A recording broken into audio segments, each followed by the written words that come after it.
ಇಂದೇ ಡೌನ್ಲೋಡ್ ಮಾಡಿ ಮತ್ತು ನಿಮ್ಮ ನೆಚ್ಚಿನ ಶೋಗಳನ್ನು ಆನಂದಿಸಿ.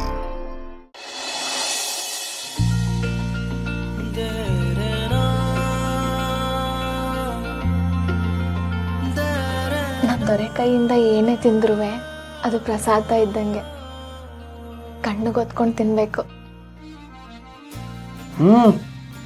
ಬೇಡ, ಕಣ್ಣಿಗೊತ್ಕೊಂಡ್ರೆ ಉರಿಯುತ್ತೆ. ಸಾರು ಖಾರ.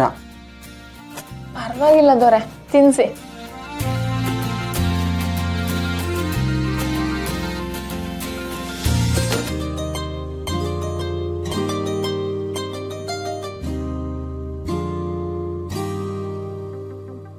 ಎಲ್ಲ ದೃಷ್ಟಿನೂ ಹಾಳಾಗೋಗ್ಲಿ. ಅಲ್ಲ ಅತ್ತೆ, ನನಗೂ ಸೇರಿಸಿ ಏನಕ್ಕೆ ದೃಷ್ಟಿ ತೆಗಿತಿದ್ದೀರಾ? ನನ್ನ ದೊರೆಗೆ ತೆಗೆದ್ರೆ ಸಾಕು. ಇಲ್ಲ ಮರಾಣಿ, ಇವತ್ತು ಮನು ಅನ್ಯಾಯನ ಎದುರಿಸಿ ನಿಲ್ತಾ ಇದ್ದಾನೆ ಅಂತಂದ್ರೆ ಅದಕ್ಕೆ ನೀನೇ ಕಾರಣ. ಅದಕ್ಕೆ ನಿನ್ನೂ ಸೇರಿಸಿ ದೃಷ್ಟಿ ತೆಗೆದ್ಬಿಟ್ಟೆ.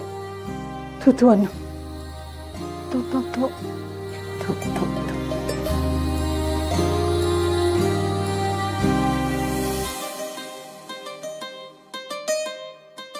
ಅಮ್ಮ, ನಾನು ನಿಜವಾಗ್ಲೂ ದೊರೆ ಆಗ್ಬಿಟ್ನಾ? ನೀನು ಹುಟ್ಟಾನೆ ದೊರೆ ಮಗ ಕಣೋ. ನಿನ್ನ ಒಳ್ಳೆತನಕ್ಕೆ ದೊರೆ ಪಟ್ಟ ನಿನ್ನ ಅಣ್ಣಂದ್ರಿಗೆ ಹೋಗದೆ ನಿನ್ನೆ ಹುಡ್ಕೊಂಬಂದಿದ್ದು. ಹಾಳಾದವರು ದೊರೆ ಪಟ್ಟನ ಬಲವಂತವಾಗಿ ಕಿತ್ಕೊಂಡ್ರು ಅಷ್ಟೇ. ಅತ್ತೆ, ರಾಜನಿಂದ ಸಿಂಹಾಸನ ಕಿರೀಟ ಏನೇ ಕಿತ್ಕೊಂಡ್ರುವೆ ರಾಜ ಅನ್ನೋ ಪದ ಒಳಗಿರೋ ಧೈರ್ಯದಿಂದ ಇರ್ತದೆ. ಹಂಗೆ ನೋಡಕ್ ಹೋದ್ರೆ ನನ್ನ ಗಂಡನೇ ನಿಜವಾದ ದೊರೆ. ರಾಣಿ, ನೀನೇನಕ್ಕೂ ಹೆದರ್ಕೋಬೇಡ. ಇನ್ನು ಮುಂದೆ ಯಾವಾಗ್ಲೂ ಪೆಟ್ರೋಲು ನನ್ನ ಹತ್ರನೇ ಇರ್ತೈತೆ. ಅವ್ರೇನಾದರೂ ಬೈದ್ರೆ ಹೊಡೆದ್ರೆ ನೀನು ಬಂದು ನನ್ನ ಹತ್ರ ಹೇಳು. ನಾನು ಪೆಟ್ರೋಲ್ ಸುರ್ಕೊಂಡು ಬೆಂಕಿ ಹಚ್ಕೊಂಡ್ರು. ದೊರೆ,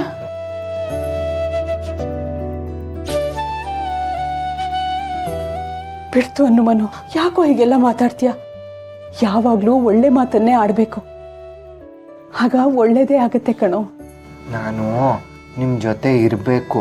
ರಾಣಿ ನನ್ನನ್ನು ಗೆಲ್ಸೋದನ್ನು ನೋಡಬೇಕು.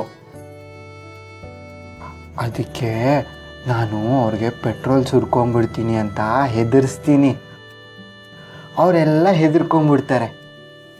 ಅಮ್ಮ, ನಾನೇನು ಅಷ್ಟೊಂದು ದಡ್ಡನ ಪೆಟ್ರೋಲ್ ಸುರ್ಕೊಂಡು ಬೆಂಕಿ ಹಚ್ಕೊಳ್ಳೋದಕ್ಕೆ?